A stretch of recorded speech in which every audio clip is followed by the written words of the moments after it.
यहाँ पे हम कुछ केमिकल कंपनीज के बारे में बात करेंगे जिसके पीछे दो बड़े रीजन है। सबसे पहला रीजन ये है कि केमिकल स्टॉक्स में बाइंग देखने को मिलने लगी है। आपने भी नोटिस किया होगा कि केमिकल स्टॉक्स अब धीरे धीरे यहाँ पे जंप देखने को मिल रहा है। अभी भी लाइफ टाइम हाई पे नहीं देखने को मिल रहा है, लेकिन हम कह सकते हैं कि केमिकल स्टॉक्स में अब धीरे धीरे बाइंग आ रही है। और दूसरी, केमिकल स्टॉक्स को लेके काफी रिपोर्ट्स जो मैं देख रहा हूँ वहाँ पे ये देखने को मिल रहा है कि केमिकल जो स्पेशलिटी केमिकल वाली जो कंपनी है उसको लेके इन्वेस्टर्स अब पॉजिटिव रुख अपना रहे हैं। तो जैसा कि आप यहाँ पे देखेंगे तो एक्सपर्ट्स का कहना है, अभी देखिए एक्सपर्ट्स क्या कह रहे हैं, हमें इनको लेके पुट कॉल वाला गेम नहीं खेलना है कि ये कह रहे हैं कि ठीक है स्टॉक ऊपर जाएगा तो हमें बाय करना है, ये कहेंगे कि शॉर्ट करना है तो आप हमें शॉर्ट करना है, वो हमें नहीं लेना है। लेकिन इनकी स्टडी को हम कंसिडर कर सकते हैं। इनका कहना है कि जो स्पेशलिटी केमिकल कंपनीज हैं would be the fastest gainer, will be a moon landing, ये बन सकता है। इस तरीके की हमें यहाँ पे गेन देखने को मिल सकता है। अप्रोच फ्रॉम Q2 ऑनवर्ड्स, मतलब आने वाले जो अभी हमने Q1 के नंबर देखे, इसके बाद जो Q2 के जो नंबर आएंगे वहां से हम एक्सपेक्टेशन रख सकते हैं कि केमिकल कंपनीज पे ग्रोथ देखने को मिल सकती है। और इसी वजह से मतलब ऐसा होता है कि मार्केट पहले ही जज करता है, मार्केट हर एक चीज को एडवांस लेके चलता है।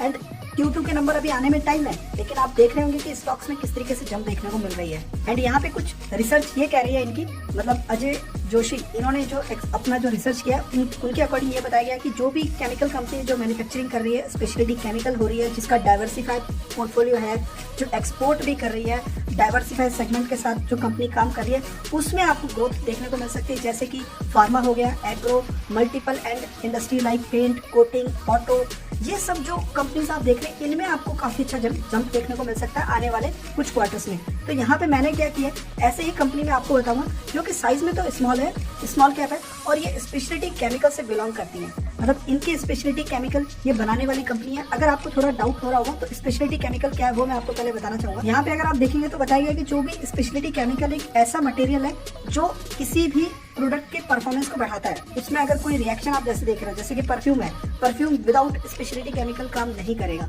फार्मा जो है, जैसे कि हम कोई टैबलेट ले रहे हैं तो वो विदाउट स्पेशलिटी उसमें रिएक्शन नहीं आएगा। तो किसी भी चीज का अगर आप एंड यूजर अगर आप देख रहे हैं वहां पे जो चेंजेस देखने को मिल रहा है वो विदाउट स्पेशलिटी केमिकल वो नहीं कंप्लीट किया जा सकता है। आगे आप बहुत अच्छे से समझेंगे कौन कौन सी कंपनी किस तरीके के स्पेशलिटी केमिकल्स बनाती है। तो चलिए, सबसे पहले अगर जो कंपनी है वो है यशो इंडस्ट्री, जो कि 1800 के लेवल पे हम इसका प्राइस देख रहे हैं। और इसका अगर आप चार्ट देखेंगे तो एक साल में कोई लॉस नहीं है।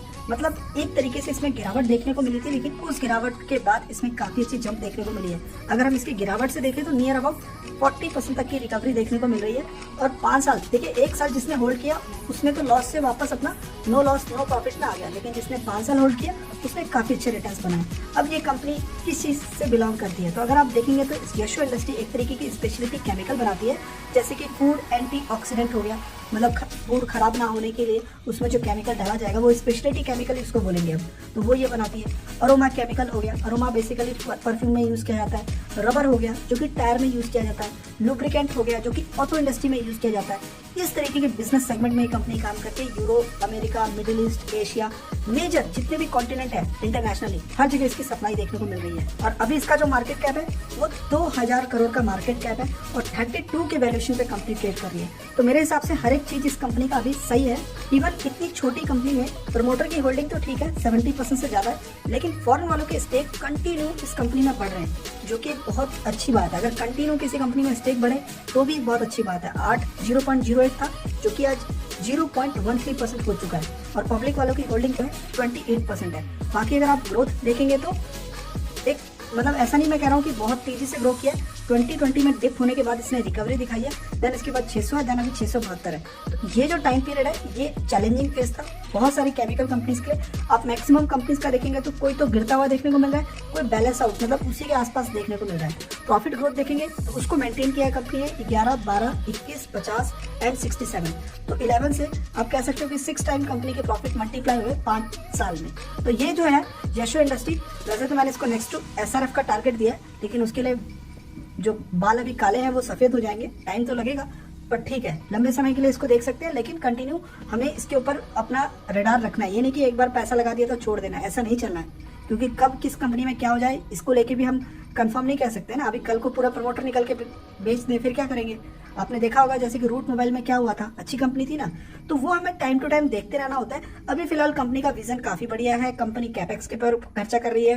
कंपनी ने क्लियरली बताया कि रबर इंडस्ट्री का बूम पे आने वाला है, उसकी वजह से ये लोगों ने कैपेक्स डाला है। तो अभी फिलहाल सारी चीजें सही है, अगर ऐसी चलती रही तो कंपनी स्मॉल कैप से मिड कैप भी बन जाएगी आने वाले कुछ ही टाइम पे। देन उसके बाद जो नेक्स्ट कंपनी है वो है नियोजन केमिकल। अभी देखिए इसका सेंटीमेंट 1700 पे देखने को मिल रहा है, 2% की आज जंप देखने को मिली है। क्योंकि देखिए पैसा तो पहले ही आएगा, हम ये सोच रहे हैं कि Q2, Q1, Q2 के नंबर के बाद हम इन्वेस्टमेंट करेंगे, ऐसा नहीं है। मार्केट में हमें जितना जल्दी हो सके गिरते हुए शेयर को बाय करना चाहिए, क्योंकि कंपनी तो सक्सेस होंगी अच्छी कंपनी। एक साल में भी 17% का रिटर्न है, कहाँ पे बड़ी बड़ी कंपनीज ने रिटर्न नहीं दिया, वहाँ पे इसने रिटर्न दिया। और 5 साल का रिटर्न देखूंगा तो 500 है, और अगर आप सही से देखेंगे तो 5 साल कंप्लीट ही नहीं किया कंपनी ने। तो नियोजन केमिकल की अपने आप में कुछ खासियत है। इस कंपनी के बारे में मैं बात करूंगा तो ये एक लीडिंग मैन्युफैक्चरर है ब्रोमाइन और लिथियम बेस्ड स्पेशलिटी केमिकल। यहाँ पे देखिए स्पेशलिटी केमिकल में ये एक लार्जेस्ट प्लेयर है, और ये कब से काम कर रही है, 32 साल का इसके पास एक्सपीरियंस है।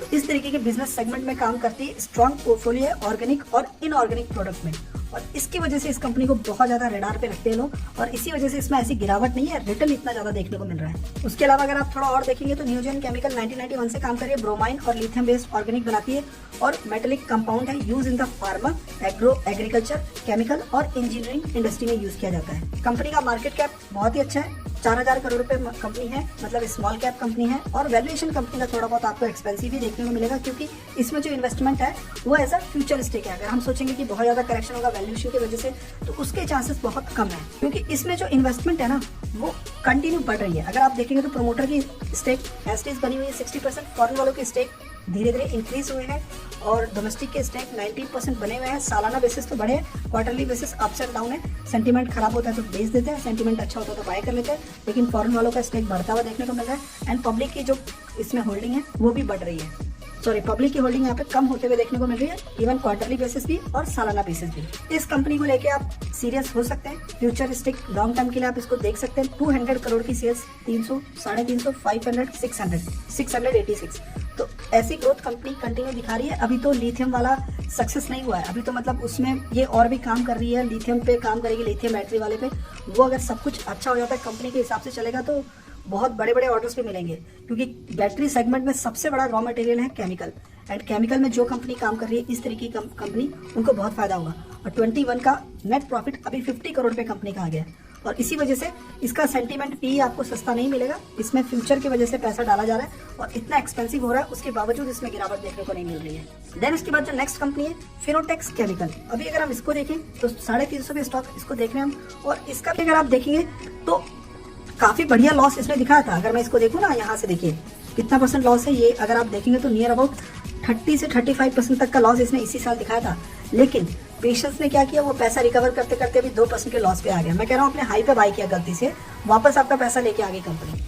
अच्छी कंपनी मैं आपको बताऊंगा ना, लेकिन अगर पहले वाले इन्वेस्टर है देन तो आपको बहुत अच्छे रिटर्न्स मिल रहे होंगे इस कंपनी में। अब इसका भी बिजनेस देखिए, जो स्टार्टिंग में जो एक्सपर्ट्स ने जो स्टडी की उसी बेस पे मैं आपको कंपनी बताऊंगा, लिंक होता होता देखने को मिलेगा। अभी फिनोटेक्स केमिकल देखिए, ये भी मैन्युफैक्चर करती है एक्सेलरीज और स्पेशलिटी केमिकल है for textile, construction, water treatment, fertiliser, paint industry में भी जाता है, प्लस हाइजीन में भी जाता है। इस तरीके के ये स्पेशलिटी केमिकल्स तैयार करती है, और one of the leading company है ये, one of the leading manufacturer है ये केमिकल सेक्टर में। इसका मार्केट कैप अगर आप देखेंगे तो 3700 करोड़ का है, बहुत ही स्मॉल साइज की कंपनी है, और वैल्यूएशन भी 40 पे है, अभी बहुत ज्यादा एक्सपेंसिव नहीं हुआ। इस वैल्यूएशन पे ही हमें अभी मैक्सिमम केमिकल कंपनीज देखने को मिलेगा, क्योंकि पहले ही बाइंग आ रहा है ना। अभी देखिए किस तरीके से गिरावट के बाद इसमें बाइंग देखने को मिल रहा है। तो ये गिरावट में वैल्यूएशन सस्ता था, अभी वापस 40 पे चला गया है। और इसमें भी अगर आप देखेंगे तो प्रमोटर की होल्डिंग तो बढ़ी है, इवन यहाँ पे 64 से 65 हुई है। फॉरेन वालों की होल्डिंग कंटिन्यू इसमें बढ़ रही है, यहाँ पे ज्यादा हो गई थी, देन वापस यहाँ से गिरा है, लेकिन अभी फिलहाल 0.75% के स्टेक है। डोमेस्टिक के स्टेक 3.65 है, एंड पब्लिक के 30% है। और इसकी अगर हम ग्रोथ देखेंगे तो 182 से 196, 200, 220, 350, देन 500। तो ये कंपनी की ग्रोथ हम यहाँ पे देख रहे हैं। और प्रॉफिट ग्रोथ भी अगर मैं देखूँ तो वो भी कंटिन्यू कंपनी का ऊपर जा रहा है। 22 करोड़ का प्रॉफिट अभी 88 करोड़ पे पहुंच गया 23 पे। सोचिए अगर हमें यहाँ में मिली होती तो कितने अच्छे रिटर्न्स मिले होते, और अभी 80 पे पहुंच गए। 5 साल बाद ये कंपनी जब 1000 करोड़ पे पहुंचेगी, 500 करोड़ के प्रॉफिट पे पहुंचेगी, फिर हम पता है क्या बोलेंगे, अरे हमने 88 पे भी देखा था। तो ऐसे ही होता है, अच्छी कंपनी का ऐसे ही होता है दोस्तों। और इस कंपनी से भी आप मतलब उम्मीद रख सकते हैं अच्छे रिटर्न्स के लिए। होल्ड करके साथ आगे बढ़ना है। ये कंपनी भी स्पेशलिटी केमिकल में काफी अच्छी कंपनी है। उसके बाद नेक्स्ट जो कंपनी है तत्व चिंतन फार्मा। स्पेशलिटी केमिकल में ये कंपनी मतलब आप बाप कह सकते हो, सबकी बाप है। कैसे? अभी देखिए ये स्टॉक गिर रहा है ना, 1600 पे देखने को मिल रहा है और कोई रिटर्न नहीं है। कब से आई है? ये आई है करीब 2021 से आई है। 2200 पे लिस्टिंग हुई थी। मतलब यहाँ पे सबके जो आईपीओ वाले जितने भी मिले थे ना, उनके पैसे डबल हो गए थे। 1000 का आईपीओ था, 2000 पे लिस्टिंग हुई, तब से लेकर अभी तक गिरावट हो रही है। बट इस कंपनी में मैंने नोटिस किया है कि इसमें जिन्होंने आईपीओ में पैसा डाला था, पब्लिक को छोड़ के इस कंपनी से किसी ने भी सेल नहीं किया है। आपको पता है? आपको पता है स्पेशलिटी केमिकल में ये मार्केट की लीडर है। ये नीश प्रोडक्ट बनाती है इंडिया में। इस कंपनी को बहुत लोग लाइट लेते हैं कि क्या है, कोई परफॉर्मेंस नहीं है, 2 साल 1 साल हो गया। अभी रुक जाओ, अभी आपको टाइम, स्टॉक मार्केट में आइडेंटिफिकेशन आपको नहीं मालूम कि कंपनी क्या है, क्या चीज है। ये कंपनी अभी नहीं समझ आएगा, आपको थोड़ा टाइम बाद पता चलेगा कि तत्व चिंतन क्या है। मैं क्यों इसको चैनल पे बताता हूँ आपको। मैं आपको छोटा सा मैं अभी बता देता हूँ। ये कंपनी के प्रोडक्ट देखिए, फेस ट्रांसफर कैटलिस्ट, पीटीसी जिसको बोलते हैं, वो ये बनाती है। मैं आगे बताऊंगा क्या चीज है। स्ट्रक्चर डायरेक्टिंग एजेंट, वो ये कंपनी बना रही है। इलेक्ट्रोलाइट सॉल्ट, वो भी ये कंपनी बना रही है। फार्मा एग्रोकेमिकल से रिलेटेड जो काम है उसमें भी इस कंपनी का काम है। और सब में स्पेशलिटी केमिकल ही ये प्रोवाइड कर रही है। तो सबसे पहले मैं आपको बता देता हूँ कंपनी का क्या है ये प्रोडक्ट, फेस ट्रांसफर कैटलिस्ट। ठीक है, आप पूछेंगे कि पीटीसी होता क्या है, तो ये एक तरीके का ऐसा फैसिलिटेट है, इस तरीके का केमिकल है जो कि रिएक्ट करता है, जैसे कि one face into another face. जैसे अगर वो अभी जैसे कि कोई चीज अगर बॉटल में है एंड उसको एयर में आप डालेंगे तो वो रिएक्ट करेगा। सिंपल सा है, इस तरीके का ये फॉर्मूला होता है। ठीक है, वो ये कंपनी प्रोवाइड करती है। यहाँ पे आप देखेंगे एंड यूजर तो और अच्छे से आपको समझ आएगा। जैसे कि फार्मा क्या है? एक मेडिसिन है। हम जब इसको यूज करते हैं तो हमें रिएक्शन मिलता है, हमारी बॉडी काम करने लगती है, ठीक होने लगती है। तो उसमें यूज होने वाला जो है केमिकल वो ये प्रोवाइड करिए। सिंपली समझने के लिए केमिकल आप कह सकते हो। फ्लेवर हो गया, फ्रेगनेंस, परफ्यूम में भी यूज हो रहा है, एग्रो में भी यूज हो रहा है, जब हम कीटनाशक दवाइयां मारने के लिए खेतों में डालेंगे। फिर एनवायरमेंटल कंट्रोल प्रोसेस, उसमें भी यूज हो रहा है। तो इस तरीके का बिजनेस है इसका। तो अभी इस कंपनी को काफी नुकसान हो रहा है, प्रॉफिट नहीं बना पा रही है, लेकिन वक्त आएगा, समय बदलेगा, फिर हम इस कंपनी के बारे में और भी बात करेंगे। जब ये कंपनी ऊपर जाएगी फिर हम और भी बात करेंगे। उसके अलावा अभी जैसे आप देखेंगे स्ट्रक्चर डायरेक्टिंग एजेंट, ये बेसिकली एक तरीके का हाई प्योरिटी ये जो फॉर्मेशन है जो कि pores during the synthesis of zeolites, high purity consistent quality SDA, जो कि प्रिसीजन जियोलाइट्स के लिए यूज किया जाता है। जियोलाइट्स बेसिकली केमिकल का एक टर्म है। अगर आप इसका एंड यूजर देखेंगे तो जैसे कि इलेक्ट्रो जो ऑटोमोटिव होता है वहां पे यूज होता है, ये पेट्रोकेमिकल्स होता है वहां पे यूज किया जाता है। क्रैकिंग क्रूड ऑयल, देखिए क्रैकिंग मतलब फाइंडिंग करने के लिए। कैटलिस्ट कंटिन्यू फ्लो केमिस्ट्री, ये यहाँ पे ये जियोलाइट का यूज किया जाता है। तो वो कंपनी बता रही है, वो ये कंपनी प्रोवाइड करती है। और एक बात बताता हूँ, इस कंपनी की जब से ये लिस्टिंग हुई है नंबर अच्छे नहीं आ रहे हैं। ठीक है, 3000 करोड़ की वैल्यूएशन है। पी रेशो कंटिन्यू इसका मतलब गिर रहा था, 100 से ऊपर है, लेकिन आप देख रहे हैं फिर भी 80 के पी पे ट्रेड कर रही है। इसमें जो पैसा लगा, अभी और भी है कंपनी के केमिकल, वो मैं आने वाली वीडियोस में डिटेल में हम कवर करेंगे। अभी मैं आपको सिर्फ वो बता रहा हूँ कि जो बाहर वालों के रेडार पे कंपनी कौन कौन सी है। तो ये तत्व चिंतन इतना मतलब अगर आप लॉस में हो दोस्तों, देखिए जो नहीं है, जिनको वीक लग रहा है ठीक है, इट्स ओके, बट जो भी लॉस में है प्लीज इसमें कोई गलत डिसीजन मत लेना। बाद में आपको नुकसान होगा, पछतावा आपको ही होगा। मुझे पता है कंपनी कैसे काम करती है, कौन सी कंपनी ग्रो करेगी। यहाँ पे आप एक और की पॉइंट देख सकते हैं, प्रमोटर की होल्डिंग इस कंपनी में 75% है। अभी आप सेल्स देखेंगे तो बहुत वीक है, लेकिन प्रमोटर की होल्डिंग 75% है, जो कि बहुत अच्छा माना जाता है। प्रमोटर की होल्डिंग अगर आप यहाँ पे देखेंगे तो ये आप अभी देख रहे हैं, ये अभी का डेटा है, 4% स्टेक इनकी बढ़ रहे हैं। स्टेक बढ़ रहे हैं फॉरेन वालों के, डोमेस्टिक वालों के भी स्टेक बढ़ रहे हैं, पब्लिक वालों के स्टेक 7%। यहाँ पे पब्लिक भी थोड़ी स्मार्ट हो रही है। स्टार्टिंग में बात करूँ तो देखिए पब्लिक के पास 9% था, काफी बड़ा इनको लिस्टिंग वगैरह हुआ था, देन उसके बाद 9 से 10 भी हुआ, फिर उसके बाद वापस अब ये स्टडी करने के बाद वापस पब्लिक इसमें आ रही है, ठीक है। बट ओवरऑल इसका शेयर होल्डिंग पैटर्न काफी बढ़िया है। इन्वेस्टर इस कंपनी को लेकर सीरियस है, तभी तो इन्वेस्ट करके रखा है। कंपनी की ग्रोथ में देखूंगा तो काफी अच्छी थी। सिर्फ इस 1 साल में कंपनी की जो ग्रोथ है वो गिरी है 22 से 23 में, और इसकी वजह से हमने इस कंपनी को ऐसा वीक कंपनी ट्रीट करना स्टार्ट कर दिया। पहले ऐसा कुछ नहीं था, पहले इसका 19 से लेकर 22 तक अगर आप देखेंगे तो ये डबल हो गई थी, 200 से 250, 250 से 300, 300 से 450। अभी 1 साल हुआ, इसकी वजह से हमने डिसीजन ले लिया। ओके, प्रॉफिट भी वैसे ही 20 से 40, 50, 95, ये देख रहे हैं 5 गुना कंपनी सिर्फ 4 साल में हुई है, 5 गुना। तो हमारा डिसीजन कहाँ पे रुक गया? हमने कहा कि 1 साल में गिर गया, कंपनी बेकार है। सिर्फ ये 1 साल है ना, इस साल और दीजिए, जो 2023 और 24 का जो फाइनेंशियल ईयर आएगा उसमें भी अगर ये कंपनी नीचे जाती है देन हम लोग इसको डिसीजन ले सकते हैं कि ये वीक कंपनी है। बट इतना जल्दी नहीं, 1 साल में इतना जल्दी डिसीजन नहीं लेना है। कोई भी ऐसा इन्वेस्टर है जो इसको होल्ड कर रहा है, इसको होल्ड कर सकते हैं फॉर लॉन्ग टर्म के लिए। देन उसके बाद नेक्स्ट जो स्टॉक है एमी ऑर्गेनिक, ये भी स्मॉल कैप कंपनी में काफी बढ़िया कंपनी है। 1325 पे स्टॉक आ रहा है। काफी समय से इसमें जंप नहीं था, लेकिन धीरे धीरे इसमें बाइंग आ चुकी है। बहुत ज्यादा रिटर्न नहीं मिला, लेकिन 1200 से लिस्टिंग होने के बाद कईयों ने प्रॉफिट बुकिंग किया, उसके बाद एक अच्छे रेंज में चला गया। 1000 से नीचे बहुत लंबे समय तक ट्रेड हुआ है। ये सिंपल आप देखेंगे तो 1000 से नीचे बहुत बार ट्रेड हुआ है, 900 800 के लेवल पे भी गया। लेकिन अगर मैं सिर्फ 1000 के लेवल से आपको दिखाऊं ना, तो नियर अबाउट 35% तक का रिकवरी आ गया। मैं ये नहीं कह रहा हूँ बॉटम पे आपने बाई किया, अगर 1000 पे भी किसी ने किया तो 35% का रिटर्न उसको मिल चुका है। एमी ऑर्गेनिक के बारे में अगर हम समझे ना, तो one of the leading research and development driven company of speciality chemical में है ये कंपनी, जो कि the company manufacturer different type of advance pharmaceutical intermediate, active pharmaceutical ingredients जिसको हम एपीआई के नाम से जानते हैं, और न्यू केमिकल एंटिटीज में भी ये कंपनी काम करती है, और एग्रो एंड फाइन केमिकल भी ये कंपनी बनाती है। कंपनी का मार्केट कैप कुछ बड़ा नहीं है, 5000 करोड़ का है, 57 की वैल्यूएशन पे है। धीरे धीरे एक्सपेंसिव आपको ये कंपनी मिलेगी। उसके पीछे सबसे बड़ा रीजन है कि प्रमोटर के अलावा प्रमोटर की जो स्टेक है वो तो ओके है, ठीक है, 39 देखने को मिल रहा है, लेकिन फॉरेन वाले बढ़ते ही जा रहे हैं, कंटिन्यू बढ़ते ही जा रहे हैं।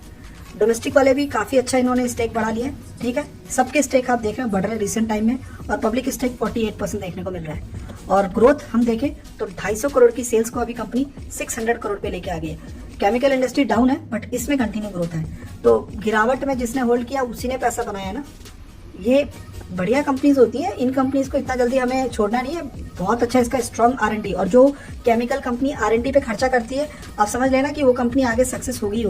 केमिकल बेसिकली ऐसा नहीं कि आपने कुछ बाजार से खरीद के ले आए, अरे सोडियम बनाने के लिए भी केमिकल की रिक्वायरमेंट है। तो जो कंपनी R&D करती है केमिकल के ऊपर, केमिस्ट्री के ऊपर R&D करती है, वही तो कुछ नया फॉर्मूला बनाएगी कि भाई हमने ये तैयार किया है।